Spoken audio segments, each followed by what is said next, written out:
El Señor les bendiga. Hoy quiero invitarles a que abran sus Biblias en Colosenses, en esta vez es en el capítulo 1, en los versículos 1 al 11. Hoy iniciamos el estudio de la carta del apóstol Pablo a los Colosenses.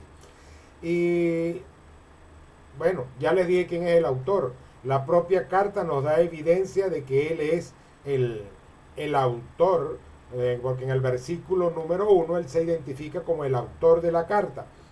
Él escribe esta carta cuando él se encontraba preso en Roma, más o menos entre los años 60 y 63 después de Jesucristo, mientras él esperaba ser juzgado allá en Roma.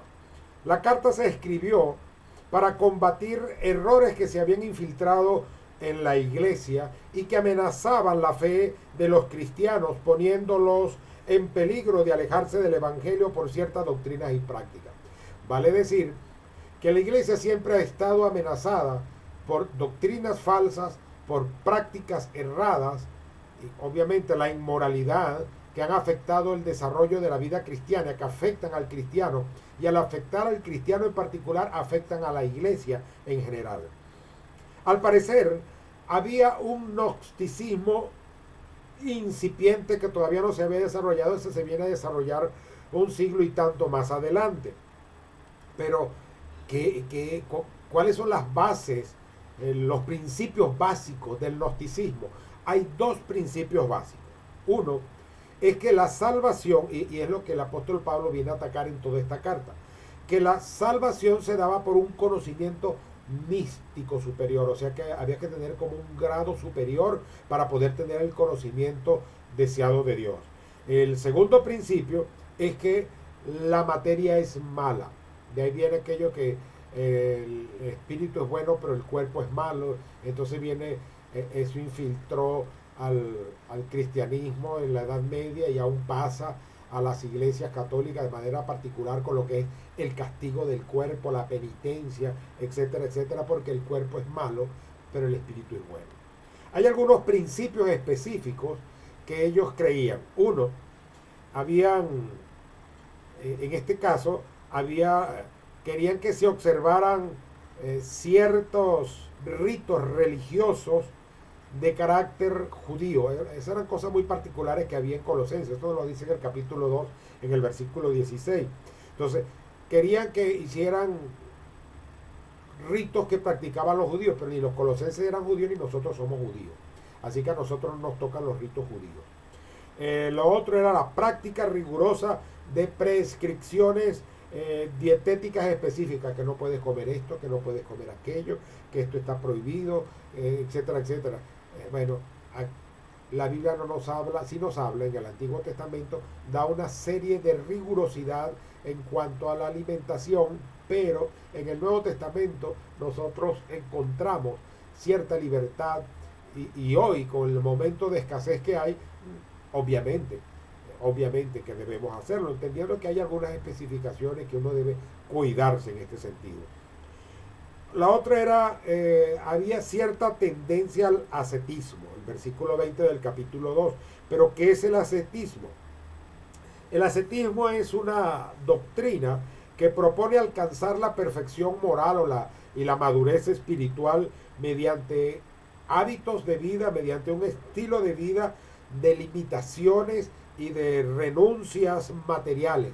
O sea, yo renuncio a esto, yo renuncio a aquello. De ahí podría venir lo que se llama la pobreza voluntaria o el que el ser rico es malo. No, quien dijo que ser rico es malo, se ve loco solamente. Ni ser pobre es bueno, ni ser rico es malo. Cada quien prospera de acuerdo a la capacidad que Dios le ha dado. Pero aquí era una obligación a ese tipo de cosas. Lo otro que se estaba gestando, y también está en el capítulo 2, es una confianza en la promoción de filosofías humanas y conocimientos especiales. Hoy por hoy también prevalece en la cultura cristiana, porque con el internet nos metemos en cualquier situación buscando cualquier predicador y encontramos una sarta de locura. Incluso hay grupos que puede que se llamen bautistas, pero oye, hay cosas que yo no comparto. Por ejemplo, Bueno, no voy a decir, me voy a quedar más bien quieto hasta aquí. Y así que uno tiene que tener cuidado, por eso el cuidado está en comer la comida que el pastor ofrece para el rebaño y juzgar con la escritura si lo que está diciendo es correcto o no. También había la veneración a los ángeles, el culto a los ángeles. Eso hoy tiende a ser, hoy se llama geología, espiritismo, y se adoran, tienen hasta nombres de ángeles, que si hay Titofel, que si Rafael, y cuando la Biblia nombra, que yo sepa, puede que haya más, pero que yo sepa, que yo haya descubierto, un arcángel llamado Miguel y un ángel llamado Gabriel. Los demás ni le sabemos cómo se podían llamar. Esto de Rafael y el otro lo sacan de los libros apócrifos, libros que ni siquiera son bíblicos, que tienen alguna referencia histórica, pero si tú le das como validez tal, entonces vienes a asumirlo como una importancia para tu vida. Bien, había unos ataques acerca de la centralidad de Jesucristo, una gran diferencia que debemos marcar el mundo cristiano con el mundo humanista, es que el mundo humanista, la filosofía humanista de la cual se desprende el comunismo y el socialismo y el progresismo, está centrado en el hombre, mientras que el cristianismo se centra en Jesucristo. Somos teístas, el humanismo queda de lado. ¿Atendemos al hombre? Claro, sí, por mandato divino, pero nuestro centro es Dios, nuestro centro es Jesucristo. Entonces, aquí había también ese ataque. Lo otro es la creencia a creerse exclusivos y únicos. No, nada de eso.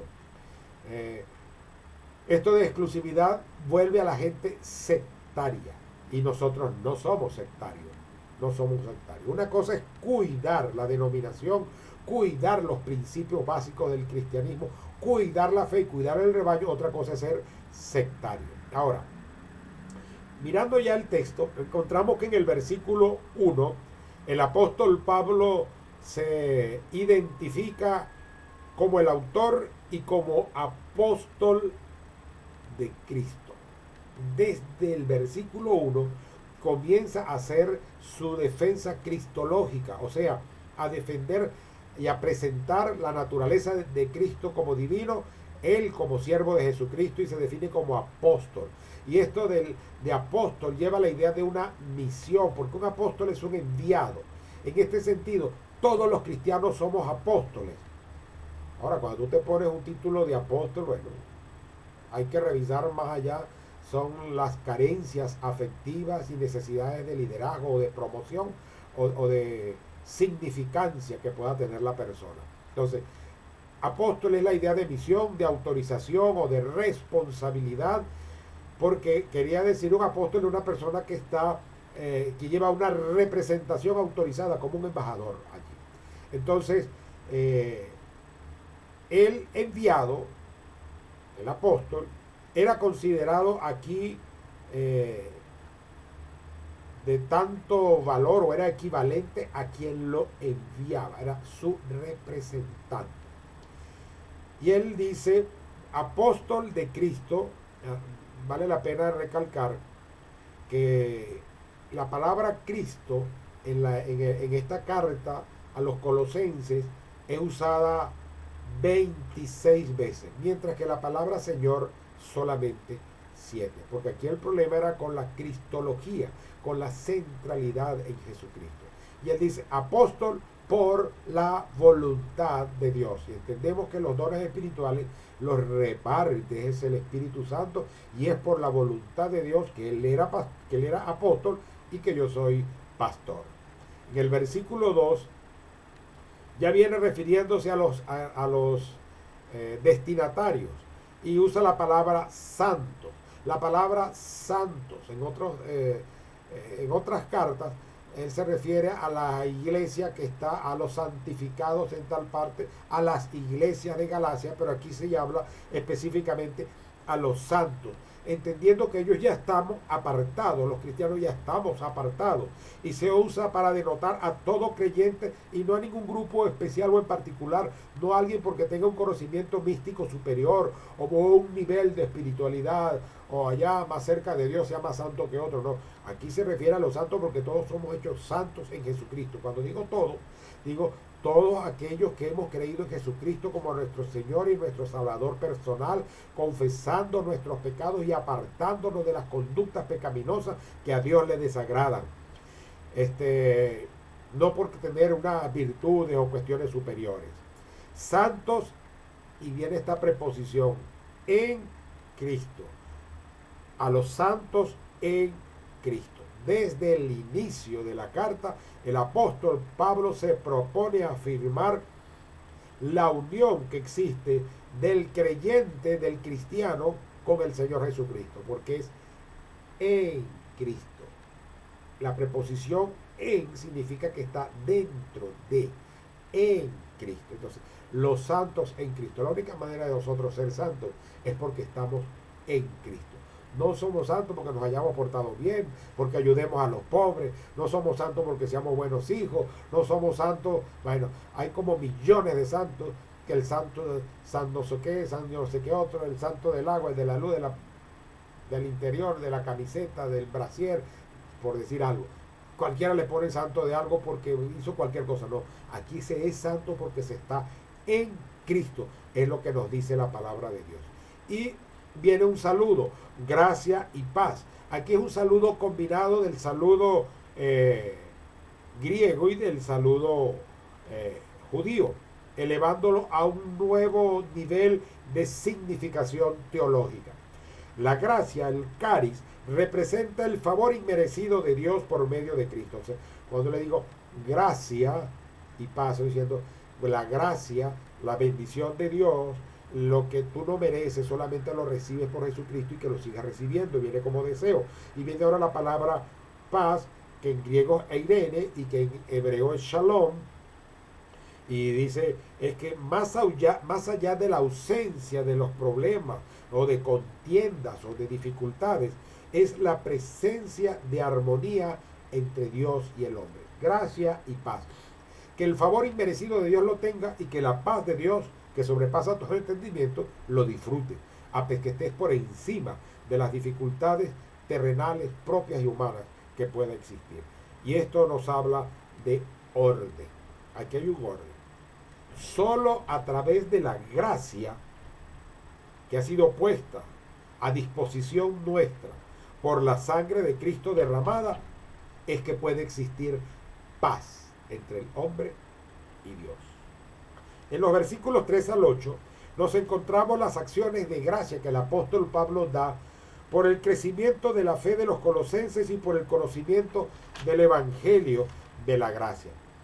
Luego retomo algunas cosas, pero que en los versículos 4 y 5 de manera particular, el apóstol Pablo da gracias por las tres virtudes que conocemos como las tres virtudes teologales, y aquí en Colosenses se presenta la fe, el amor y la esperanza. La fe en Cristo, lo cual comienza en el pasado. ¿Cuándo en el pasado? Cuando creíste en Cristo como Señor y Salvador.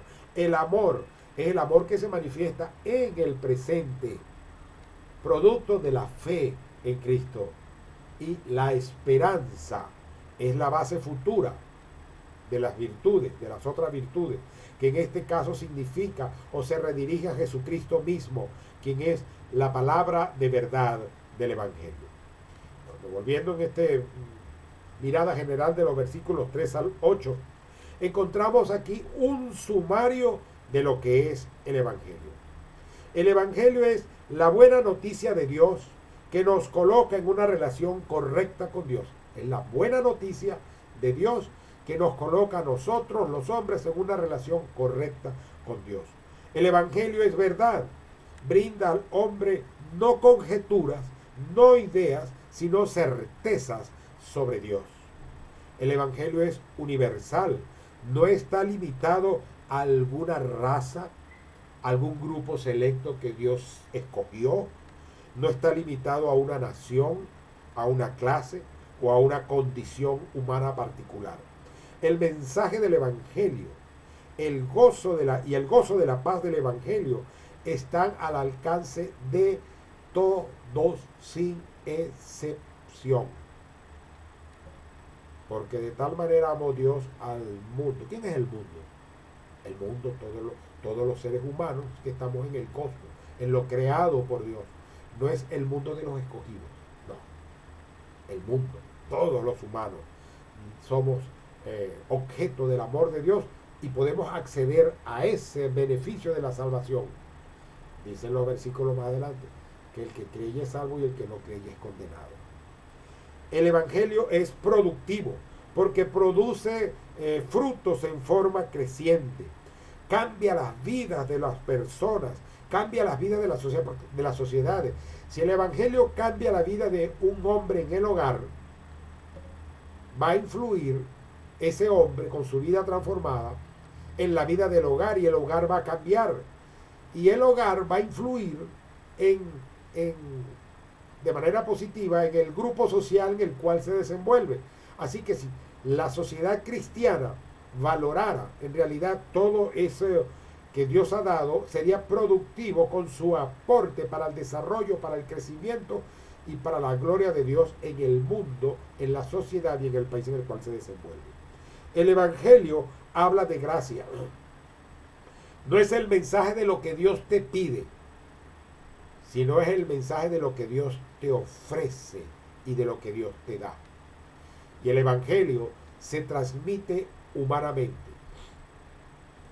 El Evangelio es de Dios, Dios lo da, pero se transmite por medio de los hombres. Aquí encontramos que Epafras llevó el Evangelio a los colosenses. Encontramos que para poder ser transmitido el Evangelio se necesitan de personas, de seres humanos, creyentes, que compartan su testimonio y que compartan las virtudes del Salvador a las personas que no lo conocen. Epafras llevó el Evangelio a los colosenses.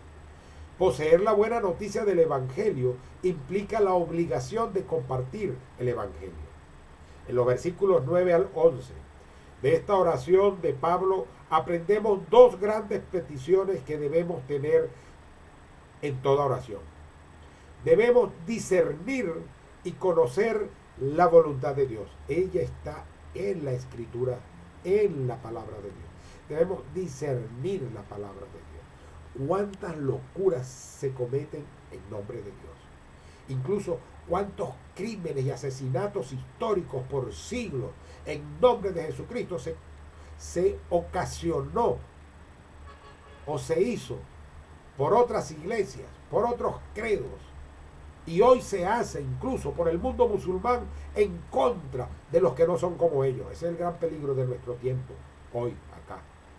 Así que tenemos que discernir y conocer la voluntad de Dios, lo que Dios quiere de manera específica. Y debemos pedir acerca del poder de Dios para poder cumplir la voluntad de Dios. Por ejemplo, Hechos 1:8, y recibiréis poder, lo tenemos. ¿Para qué? Para ser testigos. ¿Dónde? En el mundo entero. La voluntad de Dios, ser testigo. El poder nos lo da Dios. ¿Para qué? Para ser el testigo en el mundo entero.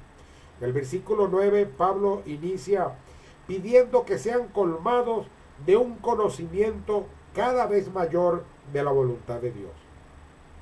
Cuando oramos, no oramos para persuadir a Dios que haga lo que queremos, sino para que nosotros lleguemos a descubrir lo que Él quiere que nosotros realicemos. La oración es Getsemaní. No se haga mi voluntad, sino la tuya.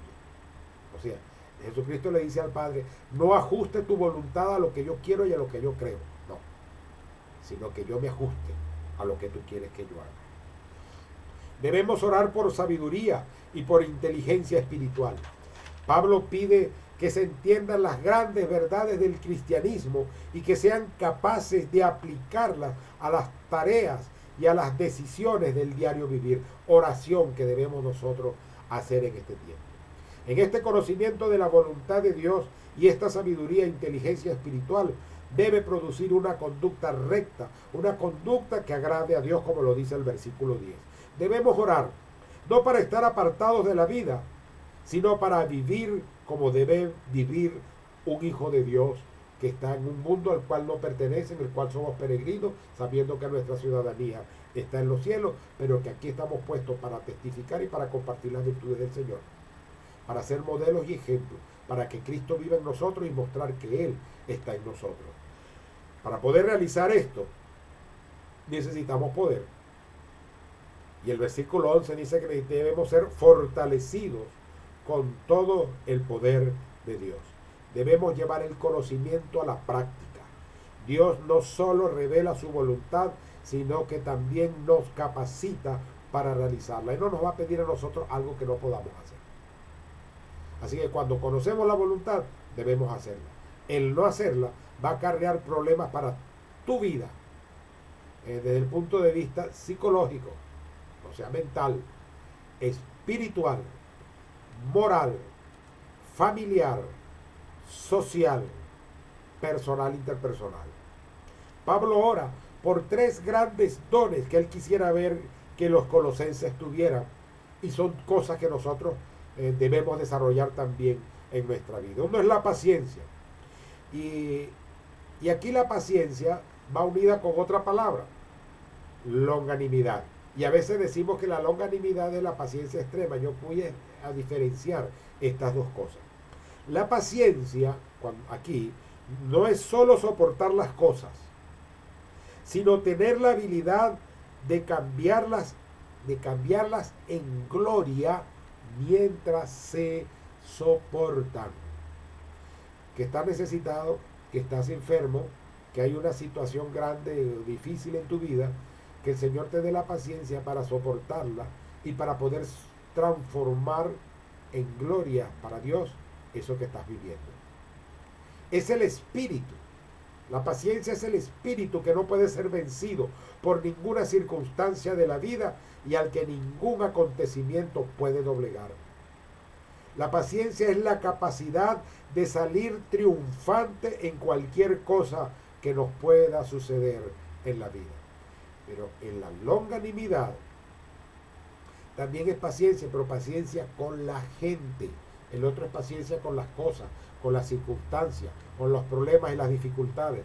Aquí es la paciencia con la gente, porque es la capacidad de mente y de corazón que hace al hombre capaz de soportar a la gente de tal manera que no permite que sea arrastrado a la amargura, a pesar de la antipatía, de la malicia y de la crueldad del otro. ¿Cómo podemos sobrevivir los cristianos con una salud mental en medio de esta gente perversa, malvada, que nos rodea, que nos golpea y nos maltrata por décadas ya acá? Bueno, la longanimidad de Dios en nuestras vidas nos permite a nosotros no ser arrastrados a la amargura, a pesar de la antipatía, la malicia, la crueldad que ellos tengan, aunque se llamen humanistas para ellos, pero no para los demás. Ellos pueden comer caviar, pero tú estás esperando que te den el frijolito chino, el kilito del frijolito chino el mes que viene para que te dure todo un mes. Ahora, esto es no permitir ser llevado a la desesperación. Longanimidad es no permitir ser llevado a la desesperación a pesar de la indocilidad y de la necedad de las personas.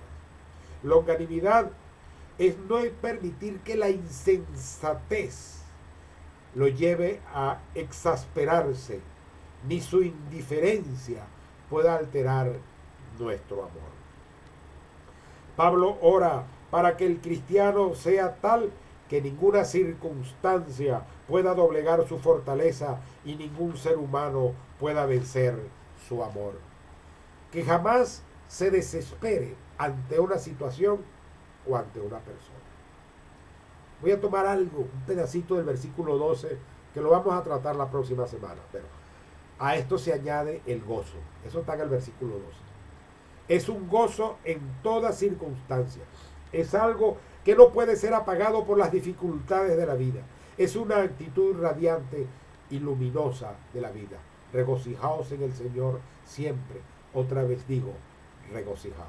Para concluir, hay una oración que yo tomé de William Barclay y me parece interesante que nosotros la pudiéramos hacer. Usted puede devolver el video cuando quiera, volverlo a escuchar y anotarlo. Voy a tratar de ser pausado para que usted lo anote. Hazme, Señor, victorioso sobre toda circunstancia. Lo voy a repetir. Hazme, Señor, victorioso sobre toda circunstancia. Hazme paciente con cada persona.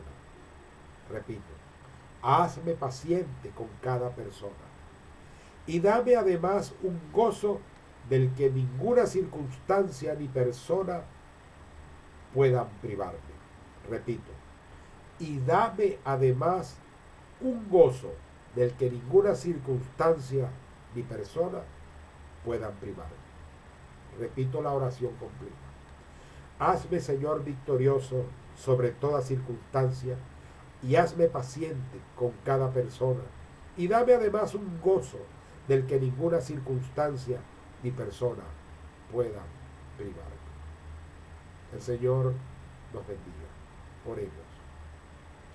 Gracias te damos, oh Dios, por darnos el privilegio de ser tus hijos. Gracias por darnos la bendición de Cristo como Señor de nuestras vidas, como nuestro Salvador. Y hoy, Señor, oramos unidos en esta oración con el apóstol Pablo, para que nos hagas victoriosos sobre toda circunstancia, para que nos hagas pacientes con cada persona y para que nos des además un gozo que ninguna circunstancia ni ninguna persona puedan privarnos de él. Y en el nombre glorioso de Jesucristo oramos y te damos gracias. Amén y amén. El Señor les bendiga. Hasta nuestra próxima oportunidad.